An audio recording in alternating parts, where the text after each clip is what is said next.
Hello Taurus, Sun, Moon, Rising, and Venus Signs. Kamusta kayo? Sana po'y nasa mabuti kayong kalagayan. Welcome back po sa Star Tarot.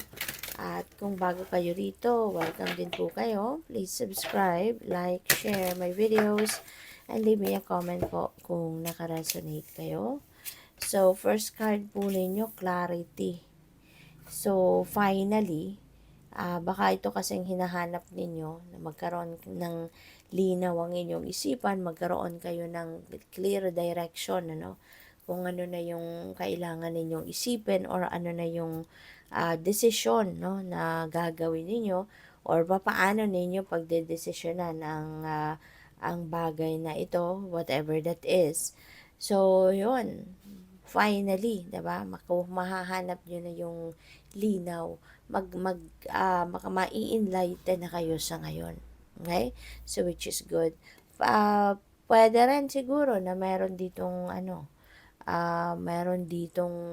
mga pangyayari, may mga events dito na mag-unfold and magkakaroon kayo dito ng magkakaroon kayo ng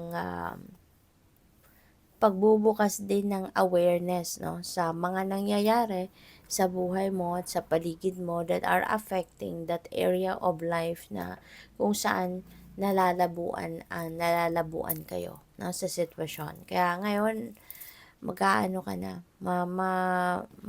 kumbaga mababasa mo na din, yung inyong sitwasyon. Kaya malilinawan na ang inyong isip. We have a sacred space. So, this is the time, no, na kailangan ninyo na magnilay-nilay, magmuni-muni, diba? And this is siguro isa sa mga gagawin ninyo kung kaya't kayo magkakaroon ng clarity. Kaya kayo mas magbubukas ang inyong mga mata para makita ninyo ang truth ng inyong sitwasyon because galing na kayo sa galing na kayo sa pagninilay-nilay, galing na kayo sa pagre-reflect, no? Malaking bagay talaga, 'di ba? Yung reflection, contemplation, introspection. Napakalaking bagay niyan kasi unang-una nagkakaroon kayo ng kapayapaan sa puso, sa dibdib kasi you were able to figure out, 'di ba?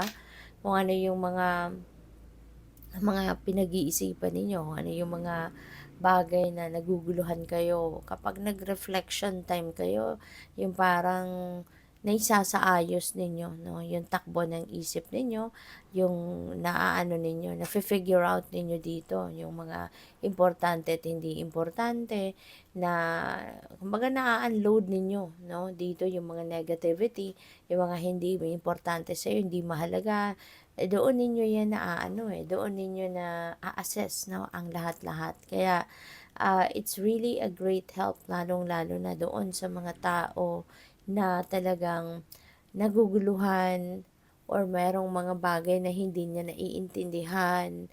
Yun, kapag nag-reflection time kayo, diyan ninyo yan ma-figure out. Doon magkakaroon ng linaw ang inyong isipan. At saka magkakaroon kayo ng peace, magkakaroon kayo ng tranquility. Kaya parang magbubukas lalo, no, yung inyong intuition, maririnig ninyo yung bulong ng intuition and ng soul ninyo, 'di ba? What your soul has to say para sa iyo when you are in a sacred space, when you are in a stillness mode, diyan yan pumapasok mga guidance para sa iyo. So, kindness, ayan. This could be a reminder para sa inyo, Taurus, na live with compassion. Okay? Live with compassion. Kasi maaari na maraming tao yung lumalapit sa iyo or madalas lumapit sa iyo para humingi ng tulong. And at this time, siguro talagang magiging extra compassionate ka. You will be extra sensitive to the needs of other people. Kaya maraming tao ngayon ang maaaring matulungan mo. Maraming tao ngayon ang maaaring lalapit sa iyo that is going to ask for your help, no? In any way, shape, or form. Kaya be compassionate. Okay? So, maraming salamat for subscribing. And if you haven't subscribed yet, subscribe na kayo. And maraming salamat din for not skipping the ads. Malaking tulong po yan sa akin. And also, click the join button po sa baba ng video kung gusto po ninyo na mag-join sa membership. Okay?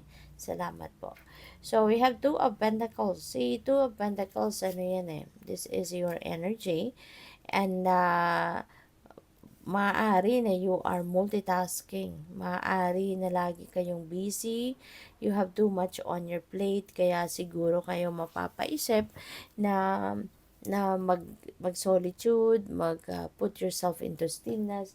Kasi sa dami na ng maaring stress na na-accumulate ninyo. No? Maaring nag-pile up na yung stress sa inyo, stress ng katawan, stress ng isipan, no? And emotional stress dahil sa dami ng inaatupag ninyo, no? Sa dami ng inaasikaso ninyo, sa dami ng kailangan ninyong bigyan ng oras, panahon at atensyon. Kaya syempre tao lang tayo, 'di ba? Nakakaramdam din tayo talaga ng pagod. Kaya maybe no, ito yung nagtulak sa iyo para to find your sacred space within you. Diba? So, which is good. Kasi sa dami ng inyong ginagawa, maaari, no, na ngayon, from here on, dahil kayo ay makakapagpahinga, makakapag-reflect, you will be able to figure out, diba, and discern kung ano yung mga dapat na i-prioritize. So, makakalma na din kayo. Kahit pa paano, baka ma-organize na ninyo ngayon yung mga priorities ninyo. No? Para hindi na kayo, you will not be all over the place. Hindi na kayo aligaga, hindi na kayo, kumbaga, maisasaayos mo na ang lahat. Kaya kahit pa paano, mababawasan ang stress mo. 'Di ba? Kaya yun. Kasi, ano din ito eh, parang ang dami mo, 'di ba? Ang dami mong ginagawa. Meron ka ng hawak sa kamay, tapos sa paa, busy din paa. So, talagang nagpapakita dito na you were multitasking. And also, since number 2 is about decisions, so probably din ang iba sa inyo has a decision making na kailangang harapin. So probably financial decisions, no? Ang most likely ito yung yung pinaka-importante ninyong kailangang gawin, no? Pwedeng ganon since this is a pentacle energy. We have Queen of Wands. Si Queen of Wands, if you're going to embody the energy of Queen of Wands, napakaganda nito. Kasi sigurado ka na kung ano yung gusto mo. You have figured out kung ano na yung gusto mo, kung ano na yung tina-target mo dito na ma-accomplish, mga ganyan. So, kaya gagawin mo na ang lahat. No, you're going to do anything and everything in your power to pursue kung ano man itong iniisip mo, kung ano man itong ini-envision mo na gusto mong ma-achieve, no? Nandito ka na sa point na sigurado ka na, alam mo na kung ano yung path na tatahakin mo.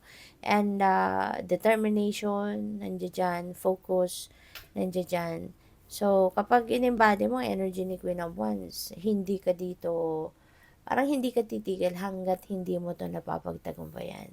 Parang hindi ka titigil hanggat hindi mo to makamit, no? So, good luck sa iyo dyan. And Two of Wands is another, so this is synchronicity, no? Meron tayong dalawang Two of Pentacles and Two of Wands. So, pagsamahin mo yan, that is number 22, which is a master number. So, I suggest, no, na pakitignan po ninyo ang ibig sabihin ng master number 22 for more guidance. Okay? So, with the Two of Wands, this is planning stage eh. So, ibig sabihin dito na meron kang pinaplano, meron kang pinag-iisipan gawin talaga.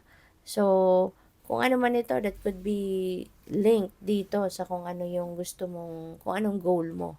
'Di ba? So, maaaring pinagpaplanuhan mo, iniisip mo, dinidiskartehan mo kung paano mo 'to mararating, no? Paano mo ma-achieve yung goal mo dito. Yung ganon. So, good luck sa iyo, Taurus. Thank you for watching. Love and light. Namaste.